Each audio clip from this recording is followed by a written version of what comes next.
తెలుగుదేశం పార్టీకి సంబంధించిన చెత్త, పరమ చెత్త సోషల్ మీడియా, తర్వాత వాళ్ళకి సంబంధించిన ఏబిఎన్, టీవీ5, మహా టీవీ ఏందో జరిగిపోతుంది రాష్ట్రంలో అన్నట్లు హడావుడి చేస్తున్నారు.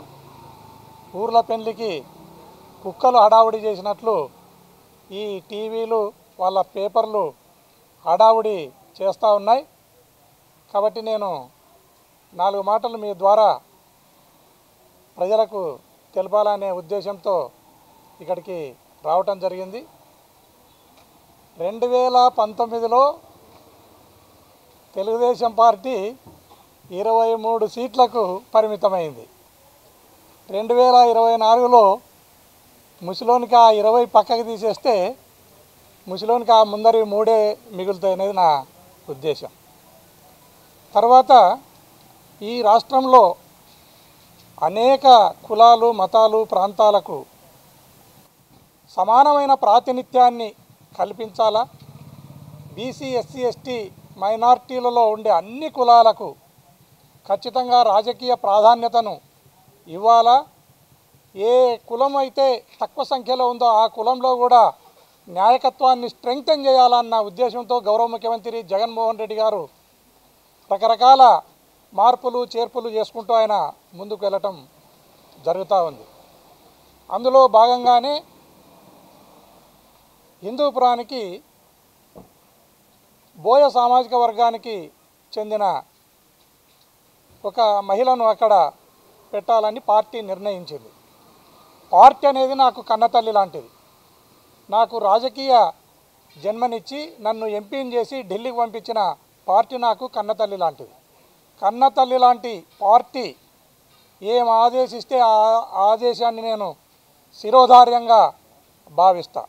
దానికి టీవీ5, ఏబిఎన్ లేదా మహా టీవీ వాళ్ళు లేదా వాళ్ళ సోషల్ మీడియా హడావుడి చేయనక్కర్లేదనేది నా ఉద్దేశం. తర్వాత పార్టీకి దిశానిర్దేశం చేస్తూ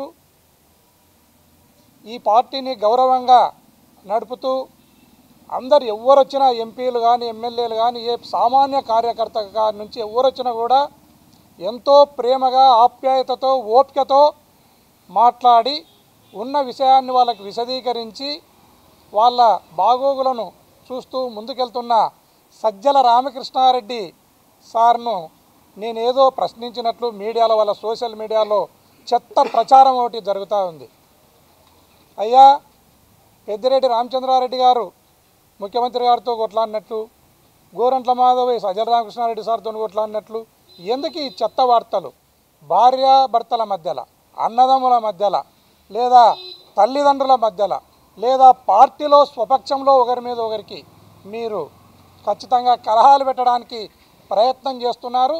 ఇది ఖచ్చితంగా శవాల మీద పేలాలు ఏరుకోవడం తప్ప మీకు ఎలాంటి ప్రయోజనం ఉండదు అని ఈ టీవీలకు నేను ఏబిఎన్కి కానీ, టీవీ5కి కానీ, మహా టీవీకి వీళ్ళందరికీ కూడా చెప్తున్నా. దయచేసి మీరు పార్టీలో కలహాలు పెట్టాలా, దానితో ప్రయోజనం పొందాలా అనే దానికంటే మీ చంద్రబాబు నాయుడుకి ఒక అడ్వైజ్ చేయండి. ప్రజలు లేక పొమ్మని చెప్పండి, ప్రజాక్షేత్రంలో తేల్చుకోమని చెప్పండి. దేవుడు లేదా జనం నిర్ణయిస్తారు గెలుపోవటంలో. కానీ నీ టీవీ5, ఏబిఎన్ లేదా మహా టీవో జయాపజయాలను గెలుపోవటంలోనూ డిసైడ్ చేయలేదని ఆ టీవీ ఛానల్స్ను హెచ్చరిస్తున్నా. దయచేసి నేను విజయవాడకు వచ్చినప్పటి నుంచి ఎక్కడున్నాడు, ఏం చేస్తున్నాడు సీఎం ఆఫీస్ అనేది మాకు ఇల్లు లాంటిది. ఎంపీలకు, ఎమ్మెల్యేలకు 10 సార్లు తిరుగుతాం, రోజుకు 10 సార్లు తిరుగుతాం. మీకెందుకు వచ్చింది? వచ్చిన ప్రతిసారి, పోయిన ప్రతిసారి ఎక్కడ ఉన్నారు, ఏం కథ అనే దాని మీద మాట్లాడుతూ ఉన్నారు, రాస్తూ ఉన్నారు.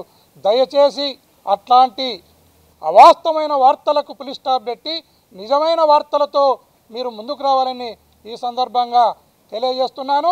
మా పార్టీ ఖచ్చితంగా 175కు 175 సీట్లను గెలిచాలి, ఖచ్చితంగా గెలిపించాలని బీసీ, ఎస్సీ, ఎస్టీ మైనార్టీలందరూ కూడా సిద్ధంగా ఉన్నారు. మీరు దయచేసి మీ 20 పక్కకు పోయి మీకు ముందరి 3 మిగిలే పరిస్థితి దాపురించింది. దాన్ని చూసుకోండి అని ఈ సందర్భంగా తెలియజేస్తున్నాను. దయచేసి ఇలాంటి వక్రమైన వార్తలను, అబద్ధమైన వార్తలను ప్రచురించే ముందు ఒకసారి ఆలోచించండి. ఒకసారి మాతో మాట్లాడి క్లారిఫికేషన్ తీసుకున్న తర్వాతనే మీరు అలాంటి వార్తలను ప్రచురించాలి, అలాంటి వార్తలను టెలికాస్ట్ చేయాలని సందర్భంగా తెలియజేస్తున్నాను. నేను ఒకటే చెప్తున్నా కదా, పోయినసారి వచ్చినప్పుడు కూడా చెప్పినాను, ఖచ్చితంగా హోల్ హార్టెడ్గా చెప్తున్నా, పార్టీ టికెట్ ఇచ్చినా ఇవ్వకపోయినా, ఓడినా గెలిచినా పార్టీ అధినేత ఏమి ఆదేశిస్తే ఆ ఆదేశాలు నాకు శిరోధార్యం. ఖచ్చితంగా ఈ పార్టీలో బీసీ ఎస్సీ ఎస్టీ మైనార్టీల పునాదుల మీద నిర్మించిన పార్టీ ఈ పార్టీలో బీసీ ఎస్సీ ఎస్టీ మైనార్టీలకు ఎప్పటికీ కూడా హాని జరగదనేది ఈ సందర్భంగా నేను తెలియజేస్తున్నాను. మరిన్ని వీడియోస్ కోసం ఛానల్ ని సబ్స్క్రైబ్ చేయండి, లేటెస్ట్ అప్డేట్స్ కోసం వాట్సాప్ ఛానల్ ని ఫాలో చేయండి అండ్ లింక్ డిస్క్రిప్షన్ లో ఉంది.